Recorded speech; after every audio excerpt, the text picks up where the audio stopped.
audience has been growing, but it's not because Macron is about to be here. It's because the Chief Technology Officer for Airbus is here. But I actually want to start this off not so much about technology, but because you were born in the Soviet Union-ish, you were raised in the United States, and now you live in Europe. And there's so much going on right now, from Putin to Macron to Trump. So I'm interested just to get your perspective, maybe a little bit personal, but also you're the CTO of a major company. You guys are affected by all this. What do you make of all of it? Yeah, absolutely. Well, first of all, thank you, Sam, and thank you, everyone, for letting me speak here and for your kind attention.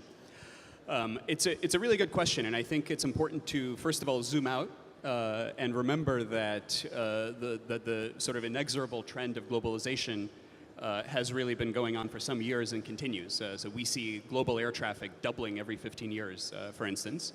And that continues in spite of a lot of turbulence in various parts of the world over some decades. So I think it is important, particularly in sort of interesting geopolitical times as we see now, to step back and look at the macroscopic perspective a bit. But certainly, I think my personal story, as well as Airbus really being a global company at its core, one with great European roots and European heritage, but fundamentally a global company that now builds A320s in Mobile, Alabama, as well as in Tianjin, China, and certainly in Toulouse and in Hamburg here in Europe. So for us, we are total believers in the freedom of movement of talent globally, because we rely on it, we thrive off of it. It's core to who we are, and for our continued Brexit success. would be a negative then, through that lens. Well, I think in general, anything that inhibits the ability for us to function as a global company, as a multinational company. Whether it's the flow of talent or the flow of aircraft components, we have a quite complex, quite sophisticated industrial setup globally as well. Certainly, any of those kinds of things we would not look on positively. So you're the Chief Technology Officer of Airbus. So what do you see the future of aviation being, and does it have more legroom? It's a very good question. So at Airbus we're leaders in a couple of different businesses. I think we are best known for our commercial aircraft business, which is the bulk of our business. We are also, however, the leading maker of helicopters, of civil helicopters globally, and we make satellites and some defense systems as well. And so I think the question is well posed across all of those, but let me start maybe with commercial aviation. The legroom question I get asked frequently, and of course we are not in the cabin business. We provide the aircraft, and the operators, the airlines, typically would configure it. And then they do what they want with it. More or less. But we are a little bit the culprits here, and so let me explain. There's a bit of a vicious feedback loop that happens, right? So on the one hand, passengers, and that's you all, essentially treat flight as a commodity. And so you go on a website, right, and you look up fares, and almost inevitably the passengers book the lowest fare, regardless of what kind of experience they're then going to get. Now, this is not always true, and in particular, we see the A380, which is the biggest commercial aircraft in the world. It has a loyal fan following, and we've even created a site called I Fly A380, where you can specifically book A380 flights, because there is a willingness to do that. But by and large, commercial aviation is pretty commoditized, and people just will pick the lowest fare. And so the incentive is then for the airlines to jam as many passengers into the cabin as possible.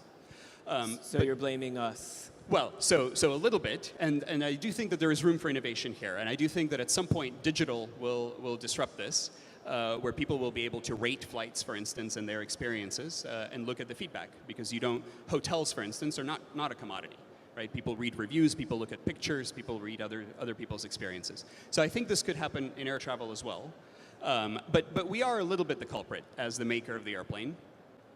Because it is very difficult and relatively expensive and time-consuming to retrofit or change the cabin in an aircraft. So for an airline to decide on a radically different configuration takes a long time and takes a lot of cost. So one of the things we want to do in our future product generations, of course, to reduce that, And we have one example of a really radical project in this regard. It's called Transpose. And it's out in the open. You can Google it, Airbus Transpose. And the idea is to actually use a freighter aircraft and load cabin modules into a freighter aircraft. It takes about 15 minutes to load a module. And you can configure an experience. So on a particular flight, on a flight to Vegas, you might have a casino module. Or on a very long-haul night flight, you might have a sleeping module, like Fifth Element style. You're very into modular things because you worked on a modular phone at Google, didn't you? Yes, that's right. That's right. So you see the world in pieces. Well, maybe I think I would characterize it maybe a bit differently. I would say that I think many of the technology trends that we see in the world around digital technologies like Moore's Law, miniaturization of electronics, as well as in electrical technologies, allow modularity, because modularity in any domain incurs some kind of overhead for the modular interface. And I think what we see is a set of technology trends that minimize that overhead. And so it enables that modularity and it enables that optionality, and options have value. Options have value to the consumer. Consumers value choice. I was saying earlier, I met the man behind Solar Impulse, and I would look at my carbon footprint. It's very good until I look at my flights, and then it's off the hook, out of control. But he's talked so much about electric flight, so I'm interested to see how soon you think that is going to come to the market. When will that be the majority of flights, be electric flights? And will it be good for the environment? Absolutely, very good question. So like I said, we're a company that operates in a couple of different domains. And I think that electric flight, and particularly purely electric flight, meaning that you really are not burning hydrocarbons on the aircraft, but you're using batteries or fuel cells or another such energy source, will come first to vertical flight. So these are smaller vehicles that would fly in urban areas. So we call this domain urban air mobility. And we have a couple of projects that I think people like to colloquially call sort of flying cars or flying taxis. That really I think will represent the first introduction of electric flight into people's everyday lives, and really have the opportunity to sort of democratize access to vertical flight that helicopters I don't think ever quite were successful at doing in cities. So I think that could come within maybe 5 years. You might see something like that in a major city at scale. And of course, some activities already on this front. Ours, EHang, the Chinese company. That was what I was about to ask you, because a lot of people hadn't heard of EHang or only knew it as a consumer drone company until Consumer Electronics Show 2 years ago, I believe. And they have this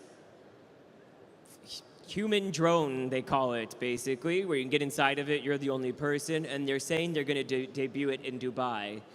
Would you get in it? I've been invited to do this summer. So be in this drone that you sit in. It's not a helicopter, it looks like it. Would you get in?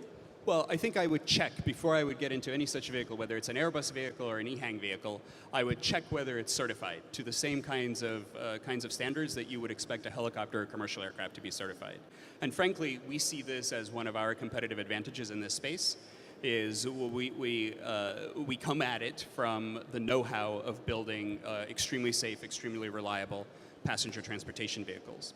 So how soon do you think it will be until we have a majority of flights that are driverless flights, pilotless flights? Well, I think that particularly in this space of urban air mobility, where you have either a single occupant vehicle, which is one of our vehicle designs is a single occupant vehicle design, which almost by construction has to be an autonomous vehicle, otherwise you're limiting your customer base to licensed pilots, which is a relatively small set of the population. So I think so we're hedging a little bit on this question. So we are pursuing the Google Waymo, if you will, approach to autonomy. On one of our vehicles, which is a step change, right? So you get in the vehicle, you say where you want to go, but there's not even controls for you to be able to take control of the vehicle. So fully autonomous from day one.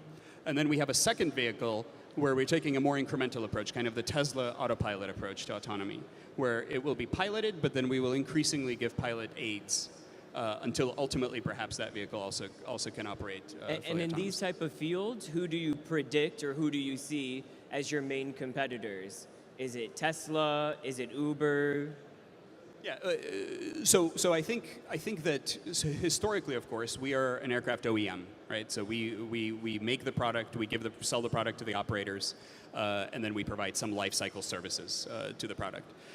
So if we construe it narrowly in that sense, then the competitors are the 20 or so startups that have entered this domain, and EHang being one of them, but the Lilium, for instance, in Germany would be another. But I think it's important to think of beyond just that model, because I think this class of vehicles is so disruptive that I think it challenges the pure OEM model. And so I doubt, for instance, that there will ever be a flying car in your garage kind of thing. I think it will, from day one, most likely be a shared service kind of model. And then the question is where do we as Airbus want to play in that value chain? And that defines who is the competition. And speaking of the sharing model, I'm just curious, you've worked in Silicon Valley. They could be a competitor of yours. I'm curious to see what you make of the whole situation at Uber. Travis Kalanick just departing, also in the wake of his mother dying. But I mean, we've seen some pretty serious allegations of sexual harassment at the company. We've seen some pretty sexist statements being made at the company. I'm curious to see what you make of all that and the bro culture that's very well known. Any journalist who's reported in Silicon Valley knows that a lot of this bro culture does exist inside these companies. So have you seen that bro culture, and are you surprised by everything that's transpired at Uber? So I think every company has its own culture, and a company that's grown up over just a span of a few years from a startup to a huge $68 billion company. That's right, Uber. a global phenomenon, right? That's really affected the change of life. I think in any such circumstance, the culture will be very heavily influenced by the founders. And so I spent some years at Google, for instance, and I think that the Google culture was very heavily influenced by the values that Sergey, Larry, and Eric held at the outset. And it was a different set of values, I think, than what Travis and his co-founders inculcated at Uber. So we deal with Uber mostly on a business level. And I do find their entrance into an interest in this space of urban air mobility, I think it's a very helpful forcing function. So do you think the Uber problem, which clearly there is some type of problem, is solvable then? Bring in different type of leadership to help? Well, I think culture change at a large company is difficult. I face a very different kind of such challenge at Airbus, where we're trying to accelerate the speed with which we do innovation, become much more open, move from a very vertically integrated kind of a philosophy to technology development to one that really embraces the ecosystem in digital and electrical technologies in particular. So culture change is hard, but I have to believe that it's not impossible. Otherwise I would be a very frustrated CTO. So it's a very different story between, of course, what the issues at Uber, but I think they have to try. They have no choice. A lot of people see London as kind of the Silicon Valley of Europe, arguably. But with Brexit, we've heard from lots of people who don't tell us that they're leaving the UK, where I live right now, but they are considering it, going to other places, maybe Berlin, Ireland, France. Do you think that France is in a good position to maybe take some of those tech jobs from the UK if indeed Brexit happens, or do you see things staying status quo?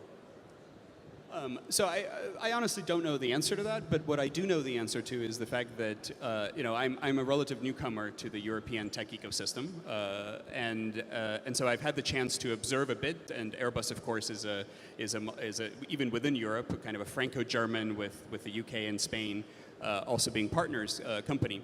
And so I've had a chance to observe with a fresh pair of eyes the strengths and weaknesses of the different workforces and the different education systems. And I have to say that I do find the French engineering education system to be just absolutely stupendous, just phenomenal. The best engineers I've ever seen, particularly in some of our core areas like aerospace engineering, aerodynamics, et cetera. I think maybe where France could use a little bit of improvement is in the flexibility of the labor force, the labor system, and the impetus towards innovation, making it easier to found a company. And less bureaucratic, and creating a bit more impetus for young people coming out to do that. We do some of that we have startup incubators and accelerators that we've created to try and do that locally to the aerospace domain. Well, I wish we had more time, but somebody slightly more important than both of us, the President of France, is about to come on stage. So Paul Eremenko, Chief Technology Officer of Airbus, thank you very much. I appreciate it. Thanks very much, Sam. Thank you all.